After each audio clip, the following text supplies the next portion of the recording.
Hello Shehbaz, আমাকে বাঁচাও, আমি যুদ্ধের খরচ চালাতে হিমশিম খাচ্ছি, আমি আর যুদ্ধ করতে চাই না ভাই, প্লিজ। টেম্পু, তুই অবশেষে নিজের ভুল বুঝতে পারলি। ঠিক আছে, দেখতেছি কি করা যায়। বড় ভাই, ট্রাম্প খুব ভয় পাইছে, যুদ্ধ থামাতে চায়, খুব কান্নাকাটি করতেছে। বড় ভাই ছাইরা দেন, টেম্পুর উচিত শিক্ষা হইছে এবার। ইরান কখনো আল্লাহ ছাড়া কারো কাছে মাথান্ত করে না। যুদ্ধ বন্ধ করব, তবে 10টা শর্ত আছে।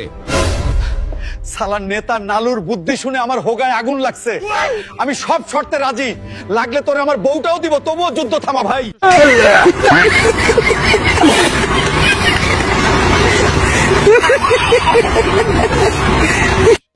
আর কতদিন না খেয়ে এই জঙ্গলে পলায় থাকবো? আমি মনে হয় বাঁচবো না নেরে। আমাদের কিছু একটা করতে হবে, এভাবে চলতে পারে না। কিন্তু কি করব, শক্তি নাই আর। তুই তো সবসময় খালি নিজের কথা ভাবিস, আমার দিকে একবার তাকায় দেখছিস আমার কি অবস্থা। ফেরাউনরে দেখার পরেও কেন যে মুসলমানদের সাথে লাগতে গেলাম, মুসলমানদের সাথে শয়তানি না করলে আজ আমাদের এমন অবস্থা হতো না। এখন বইলে আর কোনো লাভ নেই, সব দোষ তোর। আমার না সব শয়তানি তুই করছিস, সব দোষ তোর। তুই সব নষ্ট করছিস, তোর জন্য এই অবস্থা।